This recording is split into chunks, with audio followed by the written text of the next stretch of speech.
de marzo celébrase o Día Mundial do Traballo Social. Hoxe, en Convivir, queremos achegarnos ao traballo social, queremos, entender que é o que fai un traballador social e, sobre todo, tamén unha xornada como a de hoxe, cales son as súas reivindicacións. E para iso temos con nos Antía Sobrino, que é vicepresidenta do Colexio de Traballo Social de Galicia. Antía, benvida, boa noite. Hola, boa noite. Antía, decíamos que hoxe é o Día Mundial do Traballo Social, pero que queremos facer un achegamento á figura do traballador social.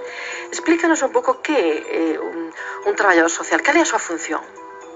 Pois, mira, a nosa función dentro do traballo social é traballar polo benestar social das persoas, axudarles a tratar de cubrir as súas necesidades básicas e ser unha fonte de apoio para que as persoas poidan conseguir a súa autonomía e poder lograr uns obxectivos de cobertura das súas necesidades sociais, non solamente a nivel económico, senón tamén a nivel de apoio, a nivel de recursos que lle poidan facer falta, tanto da sociedade como que ponga a disposición deles entidades públicas e privadas.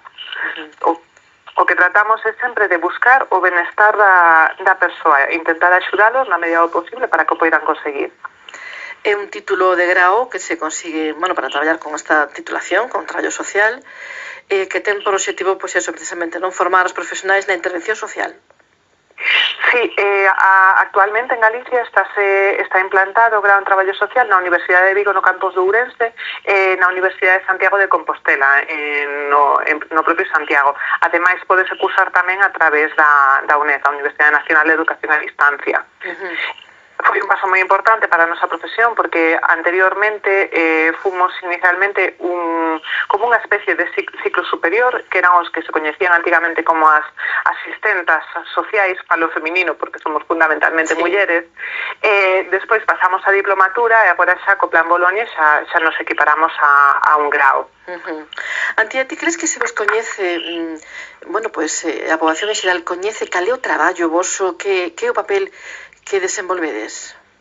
Eu creo que non. Eu creo que, por desgracia, moitas veces se nos ve reducidos a unhas persoas que se dedican simplemente a tramitar axudas. Simplemente, faltan recursos económicos, o que quero é unha axuda e que somos as tramitadoras. A veces encasíllanos moito nunha situación de meros axentes burocráticos de cubrir papéis, tramitar axudas, por exemplo, preciso unha axuda para mercar unhas gafas. Cando realmente nós o que queremos traballar é nunha intervención social, tanto coa persoa como no caso de que haxa coa súa unidade familiar, para tratar de que logren a súa independencia e a súa autonomía respectando sempre os seus dereitos e as súas decisións, que son moi importante tamén. Algo moi importante que vos facedes e que igual tampouco se ten en conta é o traballo de asesoría que desenvolvedes tanto con profesionais como con empresas, non? É dicir, asesoría laboral profesional.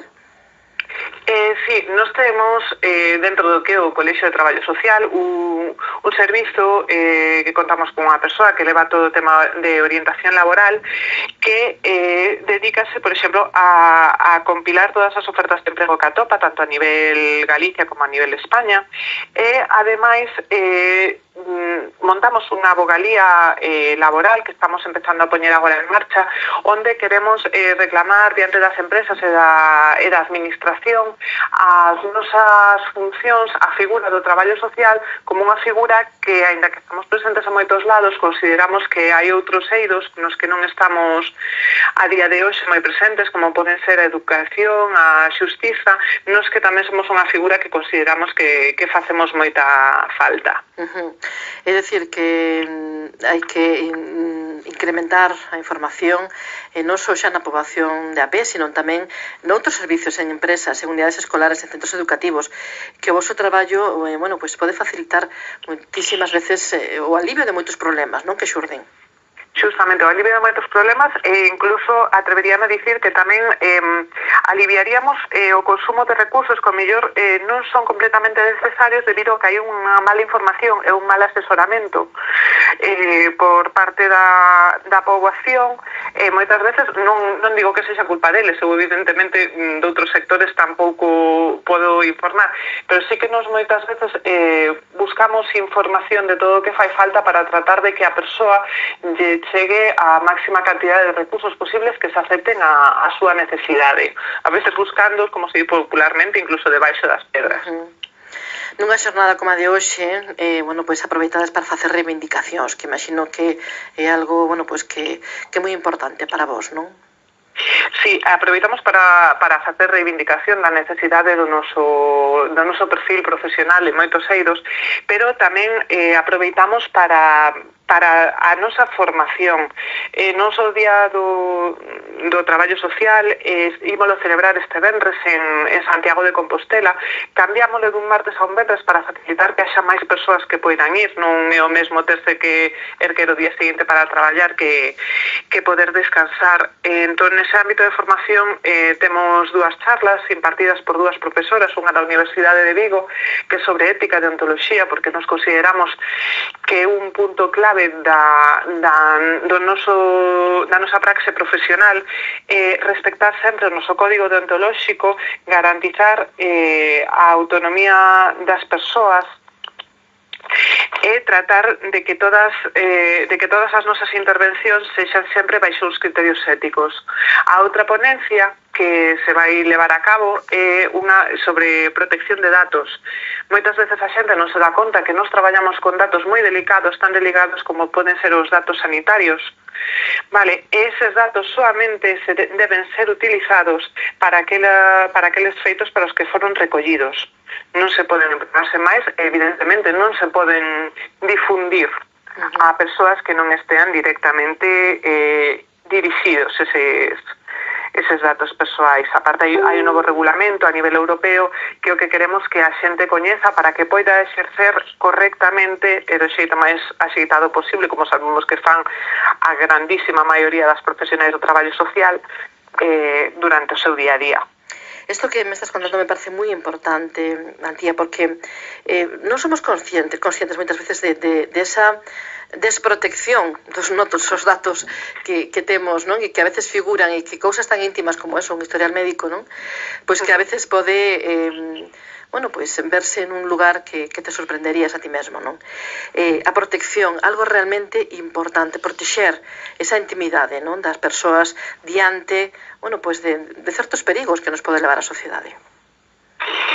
Sí, ademais, bueno, nos no noso día a día temos que traballar cun montón de ferramentas onde volcamos toda a información que nos traballamos coas persoas. Agora, ademais, estás implantando xa moitos concellos a Historia Social Única Electrónica, que é un proxecto da Xunta de Galicia, digamos que como un IANUS, que é a ferramenta que se ten nos Sergas, pero da parte social. E precisamente por eso esta ponencia nos parece de maior actualidade que nunca, porque, como diría Foucault, quen controla a quen controla. Ten que haber un control deses datos e un uso estrictamente profesional de toda a información que nos obtemos, porque date conta que nos traballamos con colectivos como persoas con dependencia ou colectivos en risco de exclusión social, mulleres vítimas de violencia de xénero, e todo eso debe ser utilizado solamente en beneficio da persoa e co consentimento da persoa.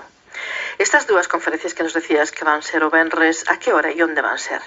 Van ser o venres ás 5 da tarde no Centro Sociocultural de Fontiñas.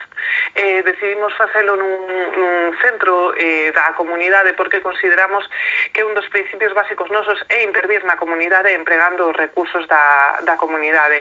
Comezará ás 5 da tarde e a partir das 8:15 aproximadamente na sede do colexio que está na Rúa Dublín, tamén na zona de Fontiñas, como a 5 minutos andando, incluso menos.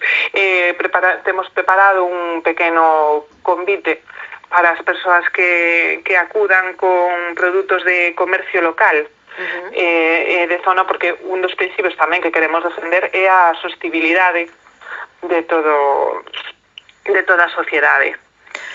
Sí, dime. Sí, mira, nos a idea que temos é volver un pouco a orixe do traballo social, intervindo na comunidade, tecendo redes de participación entre as persoas, que precisamente estas xornadas se chaman tecendo redes. Defendemos uns servicios sociais públicos e calidades, no que además nós como profesionais poidamos intervir con calidez coas persoas e de xeito personalizado. É dicir, non tratar as persoas como a números, senón poder facer un proxecto individualizado para cada persoa ou para cada unidade familiar que o precise. Tecendo redes, me parece ademais un nome moi axeitado, non? Porque de eso se trata, de tecer redes entre diferentes eidos, non?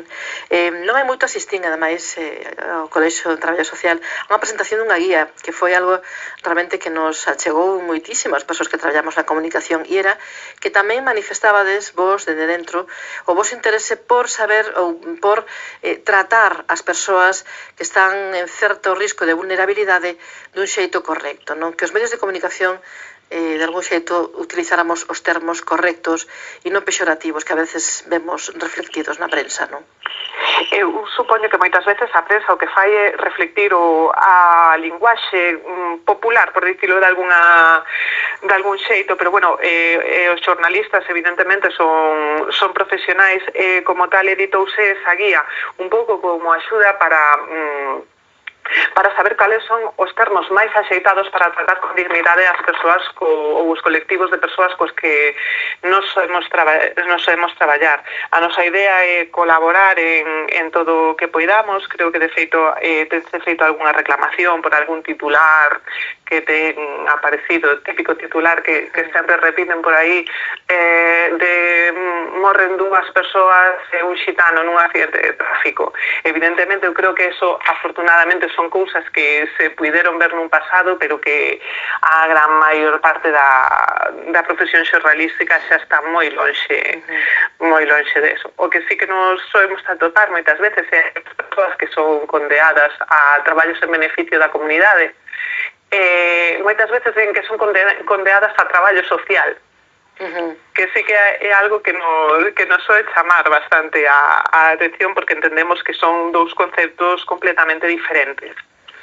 Imagino que temos os medios de comunicación tamén obriga, non? De a facernos primeiro con esta guía e logo a preguntar, cando hai dúbidas, a hora de, bueno, pues de facer certos comentarios, preguntar ás entidades que son as que realmente teñen que explicarnos e axudarnos, non? A nos entender e nos poder transmitir os conceptos axeitados, non?